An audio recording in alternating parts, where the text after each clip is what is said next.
Jadikan buah lemon itu minuman yang manis.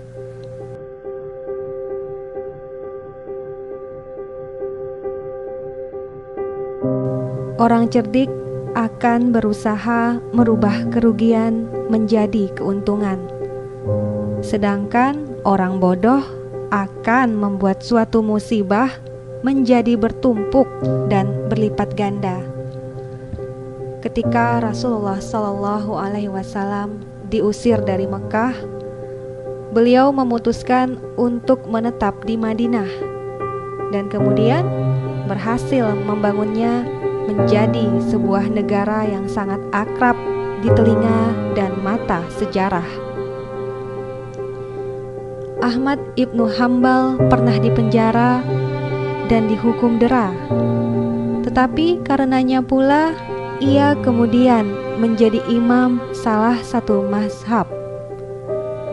Ibnu Taimiyah pernah dipenjara, tetapi justru di penjara itulah ia banyak melahirkan karya. As-Sarakhsi pernah dikurung di dasar sumur selama bertahun-tahun, tetapi di tempat itulah ia berhasil mengarang buku sebanyak 20 jilid. Ketika Ibnul Athir dipecat dari jabatannya, ia berhasil menyelesaikan karya besarnya yang berjudul Jami'ul Usul dan An-Nihayah, salah satu buku paling terkenal dalam hadis. Demikian halnya dengan Ibnul Jauzi. Ia pernah diasingkan dari Baghdad, dan karena itu ia menguasai qiraah sab'ah. Malik Ibnu Ar-Raib adalah penderita suatu penyakit yang mematikan. Namun, ia mampu melahirkan syair-syair yang sangat indah dan tak kalah dengan karya-karya para penyair besar zaman Abbasiyah. Lalu, ketika semua anak Abi Zu'aib Al-Huzali mati meninggalkannya seorang diri, ia justru mampu menciptakan nyanyian-nyanyian puitis yang mampu membekam mulut zaman, membuat setiap pendengarnya tersihir, memaksa sejarah untuk selalu bertepuk tangan saat mendengarnya kembali.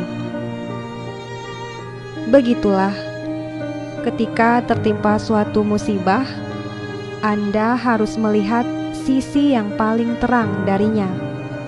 Ketika seseorang memberi Anda segelas air lemon, Anda perlu menambah sesendok gula ke dalamnya. Ketika mendapat hadiah seekor ular dari orang,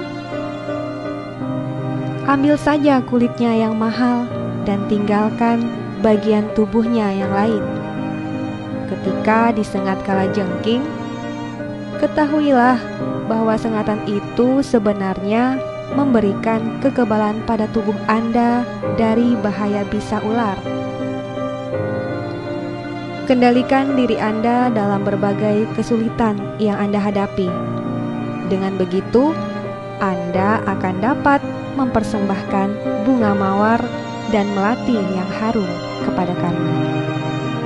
Dan Allah Subhanahu wa Ta'ala berfirman dalam Quran Surah Al-Baqarah ayat 216 yang artinya, boleh jadi kamu membenci sesuatu, padahal ia amat baik bagimu. Sebelum terjadi revolusi besar di Prancis, konon negara itu pernah memenjara dua sastrawan terkenalnya. Salah seorang dari keduanya sangat optimistis dan seorang lagi pesimistis bahwa revolusi dan perubahan akan segera terjadi.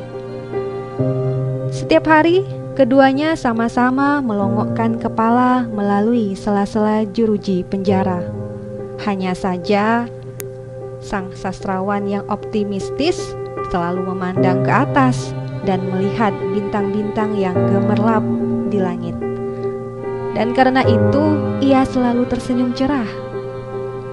Adapun sastrawan yang pesimistis, ia selalu melihat ke arah bawah dan hanya melihat tanah hitam di depan penjara dan kemudian menangis sedih.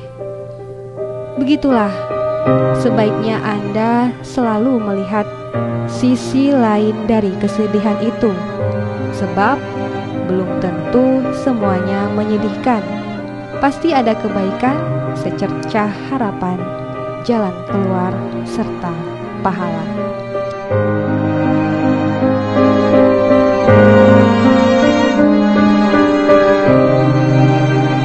Inna hadainahu as-sabila imma syakiran wa imma kafura.